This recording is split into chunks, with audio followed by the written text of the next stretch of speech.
Simple one or Ather 450X ఒక scooter భారీ బ్యాటరీతో tempting range క్లెయిమ్స్తో వస్తుంది, కానీ ఒకటి రెండు ఇన్కంప్లీట్ ఫీచర్ల వల్ల ఇది కూడా ఇచ్చుంటే బాగుండేదే అనే ఫీలింగ్ వస్తుంది. ఇంకా మరో స్కూటర్ అయితే గ్రేట్ ఫీచర్స్ చాలా చోట్ల అవైలబుల్గా ఉంటూ ఫాస్ట్ ఛార్జర్లతో వస్తూ ఇచ్చే రేంజ్కి కాస్త ఖరీదైనదిగా అనిపిస్తుంది. ప్రైస్ అండ్ రేంజ్ గురించి మాట్లాడితే కనుక సింపుల్ వన్ 5 kWh బ్యాటరీతో వస్తూ 1.72 lakh ఎక్స్ షోరూమ్ ప్రైస్తో వస్తూ 248 kilometers of ITC range claim చేస్తుంది, భారీ రేంజ్ క్లెయిమ్. ఏథర్ 450X అయితే 3.7 kWh బ్యాటరీతో వస్తూ 1.77 lakh ఎక్స్ షోరూమ్ ప్రైస్తో వస్తూ 161 kilometers of ITC range claim చేస్తుంది. అందుకే మనం రేంజ్ టెస్ట్ చేసాం. స్మార్ట్ ఈకో మోడ్లో సోలో రైడ్లో Ather 450X 125 kilometers of real range ఇచ్చింది అండ్ సింపుల్ వన్లో 145 kilometers ఆఫ్ రియల్ రేంజ్ వచ్చింది. అన్ని రైడింగ్ మోడ్లు కలిపి జస్ట్ ఎకో మోడ్లో మాత్రమే నడిపితే ఇంతకంటే కూడా ఎక్కువ రేంజ్ వచ్చే అవకాశం ఉంది. అంటే బేసిక్గా పెద్ద battery and more range. Clearly just in terms of range చూస్తే సింపుల్ వన్ ఖచ్చితంగా ఏథర్ 450X కంటే మెరుగైన రేంజే ఇస్తుంది. ఇప్పుడు బేసిక్గా రెండు స్కూటర్ల మధ్య కంపేర్ చేస్తున్నప్పుడు యూనిక్ ఫీచర్లే ఆ స్కూటర్ని డామినేట్ చేస్తుంది. అలాగే వాటి రెండింటి మధ్య కొన్ని కామన్ ఫీచర్లు కూడా ఉంటాయి. కానీ సింపుల్ వన్ అండ్ ఏథర్ మధ్యన చాలా కామన్ ఫీచర్లు ఉంటూ అతి తక్కువ యూనిక్ ఫీచర్లు ఉంటాయి.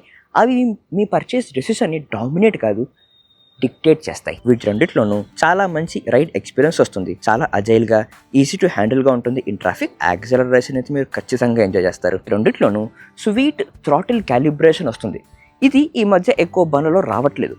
దాని అర్థం ఏంటంటే టాప్ పెర్ఫార్మింగ్ మోడ్లో రైడ్ చేస్తూ వెళ్తున్నప్పుడు కూడా బండి సునాయాసంగా మీ కంట్రోల్లోకి వస్తుంది అండ్ లో స్పీడ్లో అతి తక్కువ ఎఫర్ట్తో కంట్రోల్లో ఉంటుంది. ప్రాక్టికల్గా చూస్తే ఒక రకమైన సుఖం అని చెప్పొచ్చు అనమాట. అంటే మాటికి రైడింగ్ మోడ్ మార్చాలి అనే అలవాటు అక్కర్లేకుండా ఒకటే రైడింగ్ మోడ్లో ఎక్కడైనా నడపొచ్చు. ఇంకా సెకండ్ది, స్కూటర్లలో చాలా మంచి బిల్డ్ క్వాలిటీ ఉంటుంది. On highways especially opposite side నుంచి హెవీ హెడ్ విండ్ వస్తున్నప్పుడు కూడా మంచి సాలిడ్ కంట్రోల్ ఉంటుంది. బండి డీటెయిలింగ్ కూడా చాలా బాగుంది. No panel gaps, no weak panels, handle controls కూడా బాగున్నాయి, రెస్పాన్సివ్, పని చేస్తాయి అండ్ కాంప్లికేటెడ్ ఫీచర్లు కూడా లేవు. స్కూటర్లలో వచ్చే డాష్బోర్డ్ ఫీచర్ల గురించి ఇదే వీడియోలో ఇంకా సేపట్లో మాట్లాడదాం. And third, front and rear are disc brakes with combined braking system. ఈ బ్రేక్స్ కూడా చాలా బాగా క్యాలిబ్రేట్ చేసినవి. అంటే మీరు సడన్ బ్రేక్స్ అప్లై చేసినా, కంట్రోల్డ్ బ్రేక్స్ చేసినా బ్రేకింగ్ స్ట్రెంగ్త్ బాగుంటుంది, సీట్ కంఫర్ట్ బాగుంటుంది in both the scooters. Pillion foot rest అయితే same in both the scooters. And finally కొన్ని కామన్ సేఫ్టీ ఫీచర్లు కూడా ఉన్నాయి. అంటే fall safe, guide me home and SOS features. ఇప్పుడు ఇన్నేసి కామన్ ఫీచర్ల వల్ల ఈ రెండు బండ్లు దాదాపు ఒకటేనే అనే ఫీలింగ్ ఇస్తుంది. కానీ వీటి రెండిట్లో వాటి యూనిక్ ఫీచర్లు వాటి సోల్ని, వాటి క్యారెక్టర్ని డిఫైన్ చేస్తుంది. దాంతోపాటు మీ పర్చేస్ డెసిషన్ని కూడా డిక్టేట్ చేస్తుంది. ఫస్ట్ అయితే సింపుల్ వన్తో మొదలెడదాం. రైడింగ్ స్టార్ట్ చేసిన వెంటనే ఫస్ట్ థింగ్ మీరు అబ్జర్వ్ చేసేది దీని యాక్సలరేషన్. సింపుల్ వన్లో బేసిక్గా 4 రైడింగ్ మోడ్స్ వస్తాయి: eco, ride, dash and sonic mode. Sonic మోడ్లో అయితే బండి very fast. As per the company claims 0 to 40 kmph కేవలం 2.77 సెకండ్స్లో జరగవచ్చు. కానీ బండి పూర్తి కంట్రోల్లో ఉంటుంది ఆ యాక్సలరేషన్లో కూడా. కానీ సానిక్ మోడ్ 65% ఆఫ్ ఛార్జ్ దాకా, డాష్ మోడ్ 55 దాకానే పనిచేస్తుంది. 55 కంటే తగ్గితే ఎకో అండ్ రైడ్ మోడ్ మాత్రమే పనిచేస్తుంది. ఇప్పుడు ఇది ఏమన్నా సమస్య? Not really. యాక్సలరేషన్ కావాలి అంటే ఛార్జ్ చేసుకొని నడపండి. ఆఫ్టర్ యాక్సలరేషన్ సెకండ్ థింగ్ మీరు నోటీస్ చేసేది ఇందులోని రీజనరేషన్. ఇందులో మీకు ట్రెడిషనల్ స్కూటర్ ఎక్స్పీరియన్స్ వస్తుంది. యాక్సలరేటర్, బ్రేక్స్ అంతే, నో రీజనరేషన్. ఇప్పుడు సింపుల్ వన్ 1.5తో కంపెనీ క్లెయిమ్ చేసింది సింపుల్ వన్ ఫస్ట్ జనరేషన్తో పోలిస్తే ఇప్పటికీ కోస్టింగ్ రీజనరేషన్ని 3 రేట్లు స్ట్రాంగ్ చేశారని చెప్పి. కానీ లిటరలీ అంత ఫీల్ అవ్వరు మీరు. ఇదంతా సిగ్నిఫికెంట్గాను ఉండదు. కాబట్టి మీరు బ్రేక్స్ మీద ఆధారపడాల్సిందే ఖచ్చితంగా. సరే, ఇప్పుడు ఇదేమన్నా సమస్య అంటే not really. 5 kWh of battery, 150+ kilometers real range వస్తూ రీజనరేషన్ ద్వారా వచ్చే 1-2 kilometers తగ్గితే పర్లేదు కదా. థర్డ్ది స్టోరేజ్. ఇందులో మీకు 30 liters ఆఫ్ బూట్ స్పేస్ వస్తుంది compare to 26 liters in Ather 450X. ఇప్పుడు సింపుల్ వన్లో బూట్ ల్యాంప్ వస్తుంది. రాత్రి వేళ చీకట్లో ఉపయోగపడుతుంది. కానీ ఈ బూట్ ల్యాంప్ అనేది ఇన్ ఏథర్ కాస్త సాఫ్ట్గా ఉంటుంది ఫర్ ద ఐస్. కానీ సింపుల్ వన్లో ఉండే లైట్ కూడా దాని పని అయితే చేసేస్తుంది. ఇంకా మీకు ఇందులో USB ఛార్జింగ్ సాకెట్ కూడా వస్తుంది for the phone in the boot. ఇది ఇవాల్టి కూడా ఏ ఏథర్ 450 మోడల్లో కూడా రాదు. అండ్ ఆఖరిగా డాష్బోర్డ్. సింపుల్ వన్లో clean looking and simple dashboard వస్తుంది compare to all other EV scooters. Anti reflective screen వస్తుంది.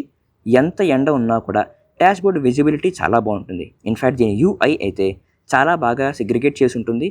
Both fixed battery and removable batteries యొక్క ఛార్జ్ పర్సెంటేజ్ చూడొచ్చు, బ్యాటరీ హెల్త్ స్టేటస్, ఇంకా emergency contact details in case of emergency, ఇంకా Bluetooth features like WhatsApp notifications, call and music controls కూడా ఉంటుంది. In summary Simple One scooter అంటే ఏంటంటే కాస్త బల్కీగా ఉండే స్పోర్టీ స్కూటర్, కాస్త convenient features on the dashboard with good boot space with USB charging port.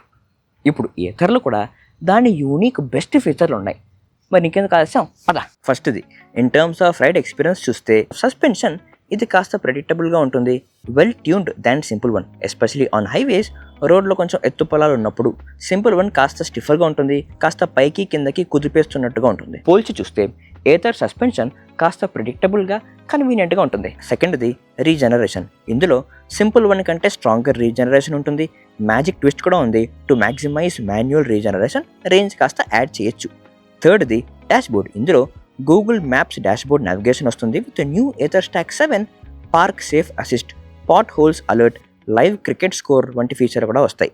అంతేకాకుండా Bluetooth controls like call, song control and WhatsApp notification కూడా వస్తుంది. And fourth leg room. కాస్త పొడుగ్గా ఉన్న వాళ్ళకి రెండిట్లోనూ ఇబ్బందే, కానీ on Ather front leg room దగ్గర ఒక ఫుల్ సైజ్ హెల్మెట్ని వేలాడించగలిగే స్పేస్ ఉంటుంది. అది సింపుల్ వన్లో రాదు, ఏథర్లో కాస్త స్పేషియస్ ఫీలింగ్ అయితే ఇస్తుంది. And fifth in terms of safety, ఏథర్లో ట్రాక్షన్ కంట్రోల్ ఉంటుంది. ఇందులో for different conditions rain, road, rally అని 3 కంట్రోల్స్ ఉంటాయి.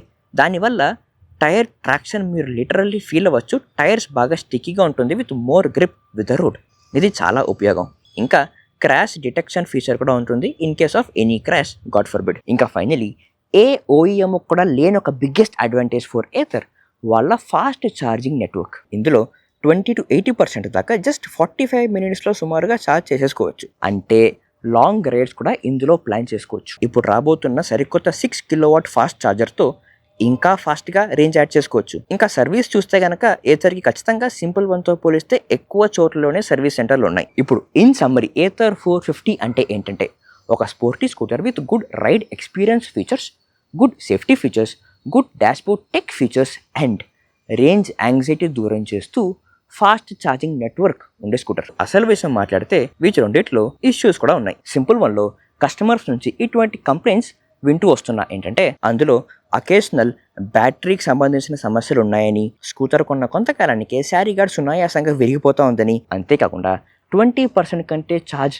తగ్గినప్పుడు బ్యాటరీ మేనేజ్మెంట్ సమస్యల వల్ల బండి రోడ్డు మధ్యలో ఆగిపోతూ ఉంది అని నేను కూడా ఎక్స్పీరియన్స్ చేశాను అని విన్నాను కూడా.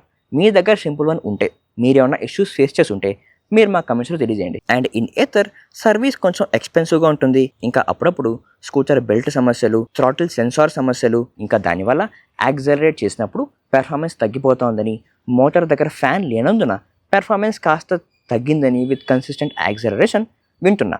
మీ దగ్గర ఏథర్ బండి ఉంటే, మీరేమన్నా సమస్యలు ఫేస్ చేసి ఉంటే మీరు మా కమెంట్స్లో తెలియజేయండి. మీరు సింపుల్ వన్ లేదా ఏథర్ కొనాలి అని ఆలోచిస్తున్నారు అంటే క్లియర్లీ మీకు స్పోర్టీ స్కూటర్ కావాలి, స్పోర్టీ రైడ్ ఎక్స్పీరియన్సెస్ కావాలి. జస్ట్ రైడింగ్ ఎక్స్పీరియన్స్ గురించి మాట్లాడితే మాత్రం క్లుప్తంగా 2 బండ్లు దాదాపు ఒకటే రకమైన రైడింగ్ ఎక్స్పీరియన్స్ ఇస్తుంది with slight change in the suspension setup. Slight change, కానీ for most of the cases almost same experience. ఇప్పుడు సింపుల్ వన్ యొక్క బిగ్గెస్ట్ అడ్వాంటేజ్ వచ్చేసి దాంట్లో వచ్చే రేంజ్, కానీ దాంతో ప్రస్తుతం ఫాస్ట్ ఛార్జర్ రాదు. ఓలాలో ఉండే సేమ్ కనెక్టరే కానీ ఓలా ఫాస్ట్ ఛార్జర్లు పనిచేయదు. బోల్ట్ వాళ్ళు కూడా సేమ్ ఛార్జింగ్ సాకెట్తో ఫాస్ట్ ఛార్జర్లు ఇస్తారు, కానీ సింపుల్ వన్తో అది ప్రస్తుతం కంపాటబుల్ కాదు. కనుక సింపుల్ వన్కి biggest drawback is range. Maximum 140-150 kilometres of real range అనుకుంటే 70 పోను 70 రాను అంతే. అంతకంటే లాంగ్ వెళ్ళాలి అంటే మాత్రం ఛార్జింగ్ గురించి టైం వృధా అవుతుంది. ఇదే ఏథర్ యొక్క biggest advantage, the fast charging network. Range Simple వన్తో పోలిస్తే కాస్త తక్కువ ఉన్నప్పటికీ లాంగ్ రేంజ్ని ప్రశాంతంగా ఏ బాజారుబందీ లేకుండా ఫాస్ట్ ఛార్జర్ల మీద డిపెండ్ అయిపోయి వెళ్ళిపోవచ్చు. ఇది వాళ్ళ బిగ్గెస్ట్ అడ్వాంటేజ్. అండ్ ఇది కాస్త ఖరీదైన ప్రైస్ ట్యాగ్కి వస్తుంది. ఒకవేళ మీకు గనక రేంజ్ ఇంపార్టెంట్ అయితే ఫర్ సింగిల్ ట్రిప్లో వచ్చే రేంజ్ ఇంపార్టెంట్ అయితే గనక, కాస్త బల్కీ స్కూటర్ కావాలి అంటే గనక, కాస్త రిస్క్ అయినా పర్లేదు, కొత్త బ్రాండ్ ట్రై చేద్దాం, ఆ బండి ఎక్సైటింగ్గా మీకు అనిపిస్తుంది అయితే మాత్రం simple one can be really exciting choice. కానీ మీకు సేఫ్ ఇన్వెస్ట్మెంట్ కావాలి, కొన్ని సంవత్సరాల తరబడి వేల మంది నడిపి మెచ్యూర్ అయిపోయిన బండి కావాలి, ఏ బాదరబందీ లేకుండా ప్రశాంతంగా సంవత్సరాల తరబడి ఉపయోగించదగినదిగా ఉండాలి అంటే Ather is a good choice. ఇప్పుడు మీ రిక్వైర్మెంట్స్ తగ్గట్టుగా మీకు ఏ బండి సరైనదిగా అనిపిస్తుందో మీరు మా కమెంట్స్లో తెలియజేయండి.